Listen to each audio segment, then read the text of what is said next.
So let me do a mic check. Can everybody hear me at this point? Okay, if you can't hear me, wave at me, get my attention, and I'll modulate. This reading is not one of those fun ones, full of warm fuzzies about how much God loves us. In this passage, we hear more of something like, I love them and expect you to do something about it. And that's not nearly as much fun as when we have those passages where we hear where God says, oh, I love you so much. But this is much more Christian. Jesus taught the disciples that God loved the world so much that he gave Jesus the mission of bringing the world light and life. Now, in this prayer that we read this morning, that Eileen read, thank you, you did a good job on that. That's a hard passage to read. And so Jesus reminds the disciples, as he reminds God and himself, that just as God sent Jesus to the beloved world, Jesus is sending them, the disciples, that is to say, us. As we went through the Lenten season, we heard how Jesus did not cling to his position with God as God, but laid it aside to join humanity. And then we heard about how he laid aside this life that he was given to show us the way to life. And now we've gone through the Easter season, and we've seen how Jesus shows us again and again how to live, how to be a companion to the frightened, how to encourage the confused, and feed the hungry. And now we're transitioning into Pentecost, where we must actually live as Christ to the world. Throughout Jesus' life, he reached out to the world that God loved so much. And many in the world did not take to this mystery of God with us. The world is not likely to accept this mystery now more than it did then. So we can lay aside the desire for the world to like us. It's not going to happen. So the point becomes one of these simple things. God loves the world. God sent Jesus to show love to the world and to show us how to love the world. And now Jesus sends us into the world. And that's simple, logical, easy to follow. Ha! Now, in politics today, almost every candidate for major office claims to be a Christian. And Christians drive their Christian cars down their Christian roads and listen to Christian music and buy Christian books at a Christian store. And the store is owned by Christians and policies are set by Christians, so they are Christian policies. And it looks like Christians in many ways have tried to make the world into their own little subculture. This is how we live. This is the Christian way to live, to read Christian books, to listen to Christian music, to talk to Christians, to vote Christian policies, to live in a Christian nation. And we have an obligation as Christians, as followers of Jesus, who love the world, to ask whether Jesus would recognize this subculture that we have created and whether he would participate in it. Now, that's the first part of my sermon. And that was okay. I was happy with this part of my sermon. But then I started working on the rest of it. And I had a really hard time. Where do I go from here? Where do I go from here with this? Because this is easy. This is the easy part. Now comes the hard part. And I read one draft of my sermon to Chris, and she said,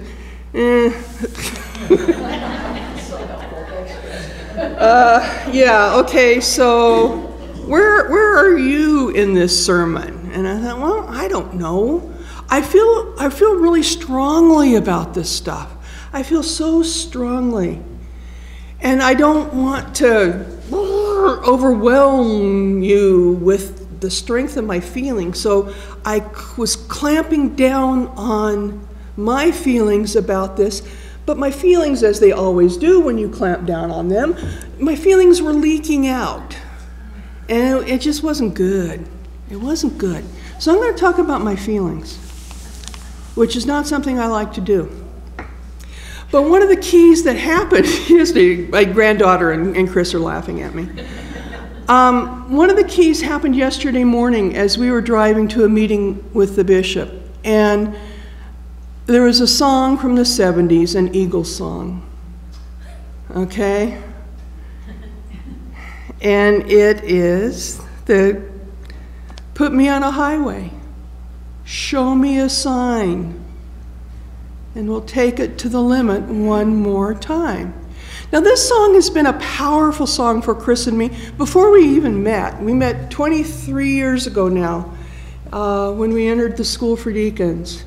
And since that time it has become even more powerful, a real sign to us of what our life together in a community is all about. And what I was thinking when I was listening to the song is, this is what Jesus did. Jesus told God, you know, put me on your highway, man. Send me to earth. You love this world so much. Put me on a highway. Show me a sign. And I'll take it to the limit. I'll take it to the limit.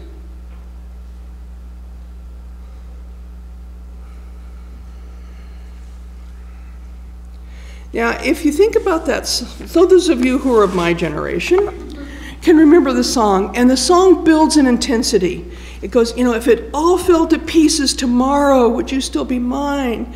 I can't find the door to freedom. I'm looking for freedom, and no one seems to care. I'm looking for the door, and I can't find it anywhere. There's nothing to believe in. There's nothing to believe in, but I'm coming back. I'm running back. I'm coming back for more. And again, isn't that what Jesus did? Isn't that what Jesus did? Now, in 2010, I kind of hit my limit. Mom's was doing badly. We were going to close Mom's. And personally, our finances were terrible. We had to sell our house in San Francisco. I mean, it was a mess, and we moved into our house in Wallala, and the contractor walked off the job, and there was construction debris knee-deep in the living room, and he had thrown the toilets out in the yard, and they were broken, and we didn't know what to do. I didn't know what to do. And I was wounded. And I had, take it to the limit? I'm there. I'm there. And then Bishop Beisner kind of sat and listened to us one day. And I realized, okay, here's somebody that's listening to me. Someone's listening to me and validating my grief, my fear, my longing, my discouragement, my wondering about what's next. And I started kind of thinking, okay, maybe I'm not at my limit. Maybe I'm just afraid of my limit. Maybe I'm afraid to hit a limit. What happens when you hit your limit? I don't know. Then pretty soon we got an email from Sierra Leone. We hadn't been back in a long time because we were too broke. And Jita said, we're getting married. Junior and I are getting married. And Chris and I looked at each other and said, well, we don't have the money to go. And then we said, well, we've got to go. We can't let these kids get married without us. So we had one of the worst trips in my life. It was Christmas, and we had an unscheduled stop in Montreal where they made us get off the airplane and then put us back on the airplane, and then they couldn't de-ice the wings for us to take off. And we finally took off, and we got to Brussels, and we'd missed our connecting flight to Sierra Leone, and the next one wasn't for 3 days.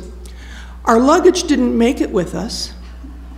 So we're in a hotel at the Brussels airport waiting to try to make connections to get to Sierra Leone. In the meantime, of course, there's a wedding happening. And we have no clothes. You know? And they say, okay, well, if you can we'll get you to London and then we'll send you to Sierra Leone. It's like, okay, so we got to London, we got to Sierra Leone. We'd missed the first day of the wedding, and we finally got to the house, and they had wedding clothes for us to wear. They had borrowed clothes for us. And we got through the wedding. We gave them a wedding present. We gave them some money, and somebody stole it. And this was just an awful trip on just about every way you can imagine. And so one day we were out banging around in this car, banging through the jungle, bang, bang, bang, bang, bang, bump, bump, bump, bump, bump.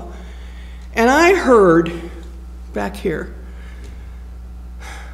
put me on a highway, show me a sign, and take it to the limit one more time. And I looked at Chris, and I said, can you hear it? Can you hear it? And she kind of looked at me like I was stupid. And then she heard it too. Because we came to that limit, and we found that Jesus was already there. He hit the limit. He was killed. But he was there. You know something? There's something on the other side of the limit. There's something there. The limit isn't the end. It's not the limit. It's just a transition. And it's a transition for me into really believing that Jesus is there for me.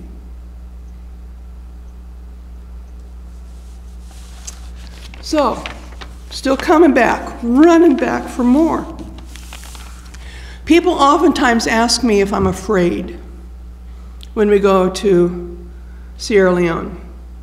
And I kind of think about it. 35 years ago or so, I took my 3 little kids to Korea and worked in a TB hospice.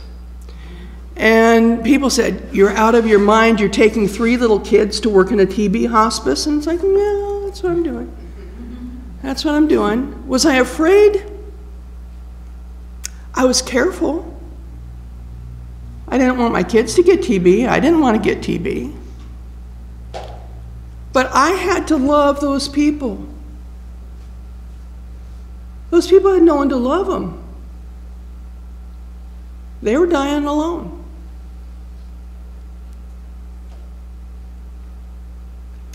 I think about Sierra Leone. I don't want to get malaria again. Malaria is a really awful, yucky, nasty disease.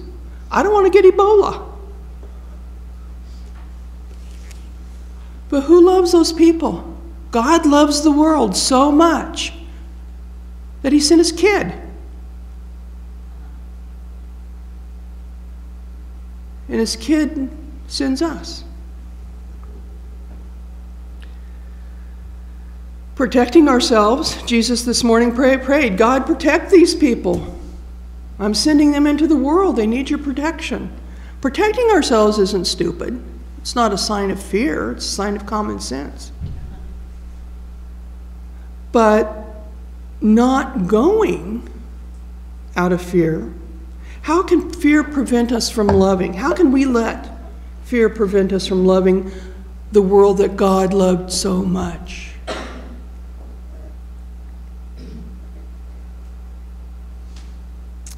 So I'm not going to let fear stop me. I take precautions. I live on doxycycline while I'm there to not get malaria. I wear gloves. But Jesus is on that highway with us. And he's saying, I'm coming back. I'm running back. I'm coming back for more with you. Come with me. Let's go. Let's get on that highway. Let's go.